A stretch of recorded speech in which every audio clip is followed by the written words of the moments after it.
Bonjour à tous et bienvenue dans Ligne Directe. Dans cette émission, nous allons à la rencontre de nos observateurs partout dans le monde. Cette fois-ci, je me suis rendu à Abidjan, en Côte d'Ivoire, pour répondre à l'appel de notre observateur Max Até. Max est étudiant en pharmacie, il est sérieux, il est motivé, et pourtant vous allez voir qu'il ne parvient pas à étudier et qu'il est complètement désemparé. Plus de promesses, on veut du changement, on part à la rencontre des étudiants en colère de Côte d'Ivoire. Je pense qu'on nous a complètement délaissés. Ouais, ça nous fait quand même mal, quoi. Allez ici, venez ici, partez là, venez ici, on est autour de bruit.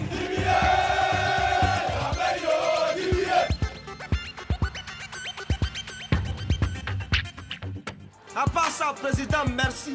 Félicitations pour l'université. C'est vrai, c'est devenu un peu cher, mais au moins ça ressemble un peu à une université. Je te jure. Salut Max. Bonjour, monsieur Julien. Ça va bien ? Bien. Max, tu nous as envoyé des photos et tu montrais un peu l'état désastreux de ton laboratoire de pharmacie, c'est ça ? Désespéré que j'étais, j'ai fait parvenir les photos des laboratoires vides aux observateurs de France 24 et Dieu merci, ça a porté et vous êtes là. Max nous emmène découvrir la faculté de pharmacie. Il n'a pas eu cours depuis plus de 6 mois et pas une seule classe de travaux pratiques depuis 2 ans. Ici, ce sont les paillasses. Normalement, on doit avoir de la verrerie et aussi des microscopes. Voilà, ici aussi, c'est une deuxième hôte où on doit avoir un lyophilisateur. Ben voilà, comme vous le voyez, il n'y a absolument rien et on ne peut commencer les travaux pratiques. Je pense qu'on nous a complètement délaissés. On nous regarde en train de perdre l'année. On nous regarde en train de vieillir, au fait. Et on ne fait rien. Ouais, ça me fait quand même mal, quoi. Les professeurs aussi sont en grève et solidaires de leurs étudiants. Ça vous désespère pas d'avoir ces labos vides? C'est désespérant qu'est-ce que vous voulez? Y a rien? Comment ils peuvent travailler, vos étudiants? Ils ne travaillent pas justement. On a arrêté ça pour quelque temps. Lorsque Max et ses amis ont protesté pour dénoncer ces conditions d'études, ils ont pris des coups de matraque. Et certains ont même été arrêtés. On a fait 2 jours, on a dormi derrière les barreaux. Après cela, on pensait que nos labos allaient être équipés, mais vous êtes venus, ça fait près d'1 mois maintenant que ça a eu lieu, mais malheureusement, il n'y a rien encore dans les salles de TP. Mais là, il y a quelqu'un qui a dit qu'il allait vous répondre, c'est monsieur Diawara, c'est ça ? C'est celui-là vers qui l'université nous a amenés. On essaie de l'appeler ? Oui. On va voir s'il répond. Allô, bonjour monsieur Diawara ? Oui. Julien Pain, je suis journaliste à France 24. Ils voulaient savoir, je suis avec eux, ils voulaient savoir quand vous accepteriez de les rencontrer parce qu'ils n'arrivaient plus à vous joindre. Quand est-ce que vous pourrez les voir? Probablement mercredi matin. On a votre numéro de téléphone, donc on vous rappelle mercredi matin, c'est parfait. Okay. Merci monsieur Diawara. Le rendez-vous est pris avec le conseiller du président qui s'occupe des questions universitaires. Nous partons maintenant rencontrer des membres de la FESI, le principal syndicat étudiant. Les étudiants nous proposent un petit tour du campus. Ils ont pas mal de choses à dénoncer. Ici, devaient être des toilettes utilisées et utilisables par les étudiants. Mais pour un problème d'eau, c'est-à-dire les tuyaux sont cassés, ça fait maintenant près de 6 mois. Ça fait près maintenant 6 mois que les tuyaux sont cassés. Vous avez vu, c'est notre bibliothèque qui est là, qui existe que de nom. Nous avons des livres de 1965. 1965 pour des étudiants qui sont nés peut-être en 95. Comment est-ce qu'ils vont utiliser les livres de 1965? Ce sont des livres qu'on a reçus des organisations internationales, mais ces livres-là sont arrivés, on ne peut pas les mettre dans les étagères parce qu'il n'y a pas de place. Il n'y a même pas de Wi-Fi sur l'espace universitaire. Il n'y a pas de Wi-Fi ici? Le Wi-Fi n'existe pas. Moi j'ai un Wi-Fi, université FHB. Essayez voir. Ouais, essayez voir si ça, vous pouvez vous connecter là. Impossible de rejoindre le réseau. Nos guides nous présentent maintenant les différentes sections de leur syndicat étudiant. À chaque rencontre, on se salue comme des militaires.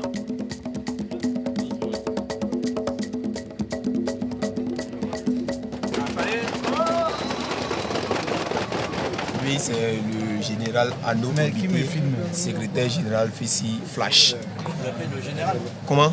Le général ou secrétaire général? Secrétaire général. Secrétaire général. Voilà. Puisque l'expression générale est empruntée à l'armée, la salutation est empruntée à l'armée.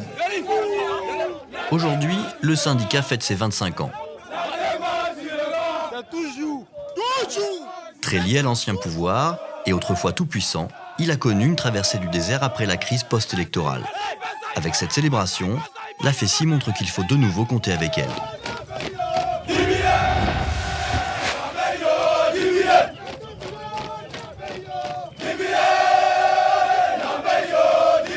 Demandez-lui d'aller filmer. Est-ce qu'elle a autorisé la manifestation ou pas? C'est pas autorisé. Ah, c'est pas autorisé. C'est pas autorisé. Pour contourner l'interdiction, les syndicalistes expliquent qu'il ne s'agit pas d'une manifestation. Ils veulent simplement prier. Alors il faut qu'on fasse tout pour que l'esprit qui vient de Dieu pénètre en vous. Afin que tout ce que vous allez faire, ce soit pour la gloire de Dieu, pour votre bien et votre salut. La FESI a un nouveau leader. Il doit gérer le lourd passé d'un mouvement réputé pour sa violence. Quand même récemment, il y a eu des attaques très dures de la part notamment du parti au pouvoir contre la FESI, qui ont demandé carrément votre dissolution. Vous en pensez quoi, ça? Les autres régimes qui sont succédés ont tenté quand même de dissoudre la FESI. Mais comme je vous dis, la FESI est un esprit. Et l'esprit, on ne peut pas dissoudre un esprit, vous comprenez? On va aller rencontrer Joël Nguessan, qui a demandé votre dissolution. On y va tout à l'heure. Et Joël Nguessan serait prêt à rencontrer des gens de la FESI pour en discuter avec eux. Est-ce que vous acceptez de le rencontrer ou est-ce que c'est pas possible? Il n'y a pas de souci. Nous partons rencontrer le porte-parole du RDR, le parti du président. Bonjour, chers amis. Comment allez-vous? Bonjour, monsieur le ministre. C'est la première fois que ces deux hommes acceptent de se rencontrer. Assis Fusion, secrétaire général de la FESI. Ils ont bastonné des magistrats, ils ont bastonné des professeurs à l'université. Bon. Et ils l'ont fait. Et cette FESI, on n'en veut pas.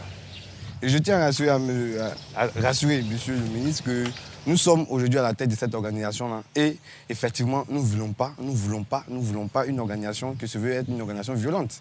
Est-ce que vous allez transformer vos revendications en coup de machette? Non, jamais la FESI a voulu en tout cas transformer ses revendications en coup de machette. Voilà. Je le dis, je sais de quoi je parle. Je suis militant de la FESI et j'ai... D'où bien que les machettes ont atterri dans les salles de classe alors? C'est pas la FESI qui... Ah bon, c'est pas la FESI qui a distribué les armes dans les cités universitaires. Vous avez les preuves? Les revendications, vous avez l'air d'être plutôt d'accord avec ces revendications dans l'ensemble? Ah oui. Est-ce qu'on peut dire du coup que s'ils renoncent à la violence, vous renoncez à demander leur dissolution? S'ils renoncent à la violence, si la violence ne revient plus à l'université, j'estime que la FESI a sa raison d'être. Merci. Merci d'avoir accepté de me rencontrer, c'était très intéressant. Non, mais écoute... L'université est en ébullition. Et d'autres syndicats étudiants se mobilisent sur le campus Houphouët-Boigny. Depuis longtemps, après la crise post-électorale que nous avons connue, nos résidences universitaires ont été embrigadées par des hommes en tenue. Depuis lors, nous réclamons nos cités, mais personne pour nous écouter. Aujourd'hui, nous en avons marre, nous avons regardé le bol. La plupart des cités universitaires sont actuellement occupées par des soldats. La guerre est finie, mais ces anciens combattants, souvent venus du Nord, ne sont en fait jamais repartis. Ici, c'était une ancienne cité universitaire dans la commune d'Abobo. Les anciens combattants sont très énervés, mais ils acceptent finalement de nous laisser filmer. Ça, c'est votre maison ici? Ma maison, c'est opprimé ici. Difficile d'imaginer qu'on puisse réinstaller des étudiants dans cet immeuble en ruine. On se lave ici, tout est fabriqué ici, là, tout est cassé. Ici, on enlève aubergine, on trouve que c'est WC qui est là. Mais tous les WC, tout le monde a bouché pour lui. Tous ces WC, tout le monde a bouché pour lui. Puisqu'on ne peut pas aller au WC. C'est rempli, tout le monde a bouché pour lui, du 4e jusqu'en bas. Là, c'est considéré comme la douche. Voilà. Tout ici, là, c'est cassé. Même tu as ça, là, c'est cassé. Les anciens combattants nous disent qu'ils sont abandonnés par le gouvernement. Et ils ne sont certainement pas prêts à partir. Maintenant, si, moi je vais vous dire la vérité, où je suis arrêté présentement devant vous, je suis très fâché. Si ce n'est pas vous, je vais vous arracher le caméra. La caméra? La caméra. Faudrait que vous compreniez ça. Pourquoi vous auriez fait ça? Parce que je suis fâché. Je suis un ex-combattant. J'ai le gros sur le cœur, je suis fâché. Pas contre vous. Je suis fâché, mais contre tout le monde. Contre tout le monde entier. Mais aujourd'hui, le gouvernement nous dit de quitter les cités. On quitte les cités, on va où?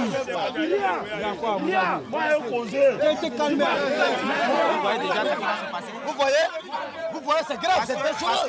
On vous aime. Le gouvernement se fout de nous, vous voyez? Vous voyez ce qui se passe? Nous retrouvons notre observateur et ses collègues de la faculté de pharmacie. Comme convenu, nous devons rencontrer le conseiller de la présidence chargé des universités. Le conseiller nous annonce que du matériel a bien été livré pour eux, et même depuis des mois. Mais seuls les représentants de l'université pourraient, selon lui, nous en parler. Nous traversons donc le campus, mais à la présidence, on ne semble pas savoir où est ce fameux matériel. Monsieur Diawara nous a dit que lui, il ne pouvait pas nous parler parce qu'il dépendait de la présidence, mais que vous, en revanche, vous étiez le vice-président et vous accepteriez de nous parler. Là, il est vraiment complètement à côté de la plaque, parce que tu ne peux pas aller ouvrir une porte où je sais pas la clé. Là, je comprends bien que vous êtes embêté, mais moi j'ai un peu l'impression qu'on se fait balader parce que on est allé voir Monsieur Diawara qui nous dit « Ah moi je peux pas, mais par contre aller voir la présidence. La présidence nous dit allez voir Monsieur Diawara. On sait plus quoi faire. » Ah ça c'est compliqué là, c'est compliqué là. Mais depuis lors, allez ici, venez ici, partez là, revenez ici. On tourne en bourrique et après, quand on est manifesté, on est en prison. On va dire qu'on est politisé. Depuis 2 ans. Depuis 2 ans. Bon, on va chercher la clé alors, c'est un jeu de piste. Ouais, chercher la clé. Allons chercher la clé. Nous errons à la recherche du matériel de labo. La situation est kafkaïenne.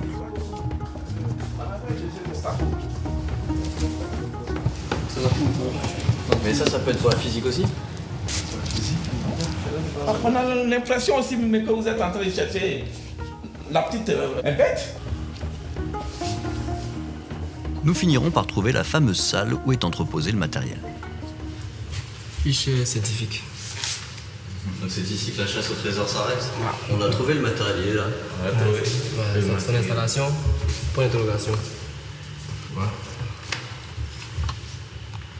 C'est un peu désespérant d'avoir tout ce matériel inutilisé depuis des mois. Eh bien, comme vous le dites, hein, voilà. C'est vraiment désespérant. Nos amis attendent à la maison, impatients de commencer les cours et le matériel reste entreposé. C'est vraiment dommage, quoi. Point d'interrogation. Les responsables de l'université promettent que ce matériel va bientôt sortir des cartons. Ils nous disent que les laboratoires d'autres facultés ont d'ailleurs déjà été équipés. Mais Max et ses collègues en ont assez des excuses et des promesses. Ils ont trop attendu, ils veulent étudier, maintenant. Voilà, c'est fini, mais nous allons bien sûr rester en contact avec notre observateur Max, et notamment pour savoir s'il reçoit enfin son matériel de laboratoire. Et puis, vous aussi, n'hésitez pas à contacter nos journalistes pour leur raconter votre histoire. Et peut-être que le prochain numéro de cette émission, nous viendrons tourner chez vous.